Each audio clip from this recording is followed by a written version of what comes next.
টোপনি গৈছে বাৰু আপুনি কিন্তু হঠাৎ সাৰ পাই উঠে নেকি যদি তেনেকুৱা হয় তেনেহলে 172 বিধ বেমাৰ হোৱাৰ আশংকা থাকে নমস্কাৰ স্বাগতম নিউজ 18 অসম নৰ্থ ইষ্টৰ ইয়া হৈছে পোনপটীয়া সম্প্ৰচাৰ ষ্টুডিঅ'ত মই প্ৰাঞ্জল বিশেষজ্ঞসকলে গৱেষকসকলে প্ৰায় 90,000 বয়োজ্যেষ্ঠ লোকৰ মাজত এটা সমীক্ষা চলাইছিল ট্ৰেক কৰিছিল সেই লোকসকলক প্ৰকৃত অৰ্থত বয়োজ্যেষ্ঠও নহয় যিসকলৰ বয়স 18 বছৰ ওপৰ হৈ গৈছে সেই লোকসকলো আছিল সেই 90,000 চেম্পলৰ ভিতৰত মানে প্ৰাপ্তবয়স্ক আৰু বয়োজ্যেষ্ঠ মিলাই প্ৰায় 90,000 লোকৰ ওপৰত বিশেষ পৰীক্ষা কৰা হৈছিল য'ত এই কথাখিনি প্ৰমাণ সহকাৰে পোৱা বুলি দাবী কৰা হৈছে গৱেষকসকলে আৰু সেইটো আন্তঃৰাষ্ট্ৰীয় পৰ্যায়ত হৈছিল আৰু তাত পোৱা গৈছে যে যিসকলে টোপনি কমকৈ মাৰে বা টোপনি বেছিকৈ মাৰে বুলি কথা নাই যিসকলৰ টোপনি একেবাৰে বাধাগ্ৰস্ত হৈ থাকে মানে তেওঁলোকে 9 ঘণ্টাই যেনিবা খুলে 9 ঘণ্টাত যেনিবা তেওঁলোকে মাজে মাজে 4-5 বাৰ সাৰ পাই উঠে টোপনিটো ভাল নহয় সিলমিল টোপনি আহে তেতিয়া এনে ধৰণৰ আশংকা থাকে যে সেই লোকজনে যদি দীৰ্ঘদিনৰ বাবে এনে ধৰণে টোপনি মাৰি থাকে যেটো টোপনি বাধাগ্ৰস্ত টোপনিৰ ভিতৰত পৰে তেনেহলে তেওঁৰ শৰীৰত বিভিন্ন পাৰ্শ্বক্ৰিয়া হ'ব পাৰে আৰু সেই পাৰ্শ্বক্ৰিয়াবোৰ এনেকুৱা কিডনি বিকল অথবা পাৰ্কিনসন বেমাৰ অথবা হৃদযন্ত্ৰৰ বেমাৰ বা মধুমেহ ৰোগ এইবোৰৰ দৰে কিছুমান বেমাৰে দেখা দিব পাৰে মুঠ 172টা আছে তালিকাত সেইখিনি কথা কোৱা হৈছে বহুতে কয় মই 8 ঘণ্টা শু বহুত বিশেষজ্ঞ এনে ধৰণৰ কয় যে 8 ঘণ্টা টোপনি মানুহৰ স্বাস্থ্যৰ বাবে উপকাৰী বহুতে কয় যে কম সময় শুলে হি স্বাস্থ্যৰ বাবে অপকাৰী কিন্তু এই গৱেষণাটোত বিশেষজ্ঞসকলে কৈছে যে যিখিনি সময় শুৱে সেই সময়খিনি যদি সঠিকভাৱে শুৱে ভালদৰে যদি শুৱে তেনেহলে এনে ধৰণৰ পাৰ্শ্বক্ৰিয়াৰ পৰা হাত খাই থাকিব পাৰি মানে 9 ঘণ্টা বা 8 ঘণ্টা শুব লাগিব বুলি কথা নাই অতিমাত্ৰা টোপনিও বেয়া বুলি বহু বিশেষজ্ঞই কয় সেয়ে যিখিনি সময় শুইছে 4 ঘণ্টা বা 5 ঘণ্টা সময় সেই টোপনিটো গভীৰ টোপনি হ'ব লাগে আৰু শান্তিৰ টোপনি হ'ব লাগে যি টোপনি গভীৰ টোপনি হয় শান্তিৰ টোপনি হয় হেয়া লাগিলে 5 ঘণ্টাই হোক বা 4 ঘণ্টাই হোক হি শৰীৰত পাৰ্শ্বক্ৰিয়া সৃষ্টি নকৰে যি টোপনি বাধাগ্ৰস্ত টোপনি হয় মাজে মাজে সাৰ পাই উঠা হঠাৎ বা সিলমিল টোপনি বা ইকাতে হিকাতি কৰি থকা বিছনাত অশান্তিত অলপ ছটফটাই থকা বহু দেৰিলৈকে টোপনি নহা যিকোনো প্ৰকাৰে খুব কষ্ট কৰি টোপনি আহে কিন্তু তাৰ পাছত কেই ঘণ্টামান মাত্ৰ 2 ঘণ্টা 3 ঘণ্টা শুই সাৰ পাই যোৱা সেই টোপনিবোৰে মানুহৰ শৰীৰত পাৰ্শ্বক্ৰিয়াৰ সৃষ্টি কৰে এই গৱেষণাটোত কি কোৱা হৈছে আমি গৱেষণাটো অলপ আপোনালোকৰ বাবে পাঠ কৰি দিব বিচাৰিছো এই গৱেষণাটোত লগতে কোৱা হৈছে যে কেনেকুৱা ধৰণৰ ৰিস্ক ফেক্টৰ ইয়াত জড়িত হৈ পৰে তেওঁলোকে কৈছে যে disrupted sleep rhythms were tried to 37% of Parkinson's risk Parkinson যেটো নাৰ্ভৰ এটা বেমাৰ হয় নাৰ্ভৰ সৈতে জড়িত এটা ৰোগ হয় য'ত আমাৰ ব্ৰেইনৰ ডোপামিনৰ যেটো ৰিলিজ যি ডোপামিনক হ্যাপি হৰমন বুলি কোৱা হয় যি ডোপামিনে মানুহক আনন্দ দিয়ে সুখ দিয়ে সেই ডোপামিনৰ ৰিলিজটো একেবাৰে কমি যায় সেই হৰমনটো ৰিলিজ নহয় ব্ৰেইনত যাৰ ফলত পাৰ্কিনসন বেমাৰ হয় সেই পাৰ্কিনসন বেমাৰটোৰ সৃষ্টি হোৱাৰ 37% 37% আশংকা থাকে যদি টোপনিবোৰ বেয়া হয় ডিসৰাপ্টেড বা বাধাগ্ৰস্ত টোপনি হয় 36% টাইপ 2 ডায়াবেটিস টাইপ 2 মধুমেহ ৰোগ হোৱাৰ আশংকা থাকে ৰিস্ক থাকে বুলি কোৱা হৈছে আৰু 22% acute kidney failure risk kidney বিকল হোৱাৰ আশংকা থাকে বুলি কোৱা হৈছে 22% এই যি সংখ্যাটো আহিছে যি পৰিমাণটো আহিছে হি চিন্তাজনক হি উদ্বেগজনক কাৰণ আজিকালি আমাৰ জীৱন ধাৰণৰ প্ৰণালী এনেকুৱা হৈ গৈছে যি আমাৰ সাধাৰণতে টোপনিক বাধাগ্ৰস্ত কৰি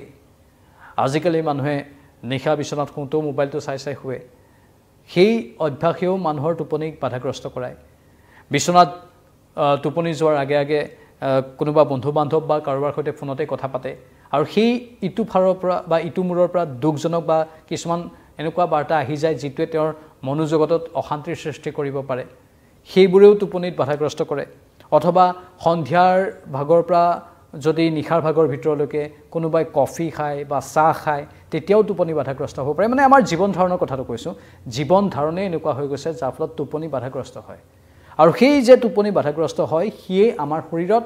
লাহে লাহে লাহে লাহে এনে ধৰণৰ পাৰ্শ্বক্ৰিয়াৰ সৃষ্টি কৰাৰ আশংকা থাকে এইবোৰ এদিনতে হৈ নাযায় এদিন কাৰোবাৰ টোপনি বাধাগ্ৰস্ত হৈছে দুদিন কাৰোবাৰ টোপনি বাধাগ্ৰস্ত হৈছে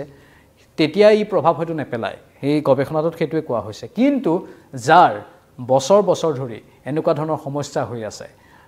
কেইবা বছৰো এনেকুৱা ধৰণৰ সমস্যা হৈ আছে সেই লোকসকলৰ ক্ষেত্ৰত এনেধৰণৰ পাৰ্শ্বক্ৰিয়া হোৱাৰ বা এই 172 বিধ বিভিন্ন ৰোগ হোৱাৰ আশংকা বৃদ্ধি পাই যায় বহুতে সেই কথাটো কৈ থাকে বহুতে কয় যে স্লিপিং টেবলেট পৰ্যন্ত ল'ব লগা হৈ যায় সেয়ে এই বিষয়বোৰ যদি কাৰোবাৰ ক্ষেত্ৰত হৈ আছে ভালদৰে মনোৰোগ বিশেষজ্ঞৰ সৈতে আলোচনা কৰি ইয়াৰ এটা সমাধান সূত্ৰ উলিয়াবলৈ চেষ্টা কৰিব লাগে কাৰণ বেছি মাত্ৰাত স্লিপিং টেবলেট ল'লেও ই আমাৰ শৰীৰৰ বাবে আশংকা কঢ়িয়াব পাৰে সেই কথাবোৰ দুচিন্তাজনক হয় বা এই কথাবোৰ আচলতে আমি ভালদৰে চালিজাৰি চাই আগবঢ়াটো উচিত আৰু এইটো ইউএছ বেছড এটা বিশেষ সংস্থা হয় NHANES এই সংস্থাটোৱে এই ডাটাখিনি সংগ্ৰহ কৰিছে আৰু তেওঁলোকে এইখিনি তথ্য উল্লেখ কৰিছে আৰু তেওঁলোকে কৈছে যে দৈনন্দিন আমাৰ শৰীৰটোক আমি যেনে ধৰণে ব্যৱহাৰ কৰোঁ মানে দৈনন্দিন আমি আমাৰ শৰীৰটোক ব্যস্ত ৰাখিব লাগে কেৱল মাত্ৰ এটা জেগাত বহি আমি কাম কৰি থাকিব নালাগে শৰীৰটোক আমি অলপ কষ্টৰ মাজেৰে নিব পাৰিব লাগে এই অধ্যয়নটোত সেইটো কথাও কোৱা হৈছে যে অলপ শৰীৰটোক আমি ব্যায়ামৰ দৰে শৰীৰৰ যিখিনি কষ্টত আছে সেইখিনি কৰাব লাগে সেইখিনি কৰাই থাকিলেও আমাৰ টোপনিত হি প্ৰভাৱ পেলায় মানে ভাগৰ লগা কিছুমান কাম যিবোৰ কাম কৰিলে কেৱল আমাৰ মানসিক ভাগৰ নহয় আমাৰ শাৰীৰিক ভাগৰো যাতে লাগে মানে আমাৰ শৰীৰটো যাতে অলপ ব্যৱহাৰ হৈছে কিবা এটা কামত সেই তেনেকুৱা ধৰণৰ কামবোৰ কৰিলে টোপনিৰ পেটাৰ্নটো ভাল হয় বা আমাৰ টোপনিটো গভীৰ হয় আৰু অৱসাদৰ পৰা দূৰত থাকিবলৈ চেষ্টা কৰিব লাগে সাধাৰণতে সন্ধিয়াৰ ভাগৰ পৰা কফি চাহ আদি সেৱন কৰিব নালাগে নিশা বিচনাত যোৱাৰ 1 ঘণ্টা আগতেই মোবাইলটো দূৰত ৰাখি দিব লাগে বা টিভি বা তেনেকুৱা ধৰণৰ যিবোৰ মনোৰঞ্জনমূলক কিছু অনুষ্ঠান আছে সিনেমা আছে সেইবোৰ নিশা টোপনি যোৱাৰ 1 ঘণ্টা আগত বন্ধ কৰি দিব লাগে তাৰ সেই 1 ঘণ্টা সময় নিজৰ বাবে দিব লাগে আৰু গৱেষকে এইটোও কয় যে মেডিটেশ্যন কৰিলেও হি আমাৰ শৰীৰত ইয়াৰ সুস্থ এটা প্ৰয়োগ কৰে বা সুস্থ ৰূপত ই আমাৰ শৰীৰৰ যিবোৰ বাধাগ্ৰস্ততা আছে অথবা আমাৰ শৰীৰত যিবোৰ ষ্ট্ৰেছ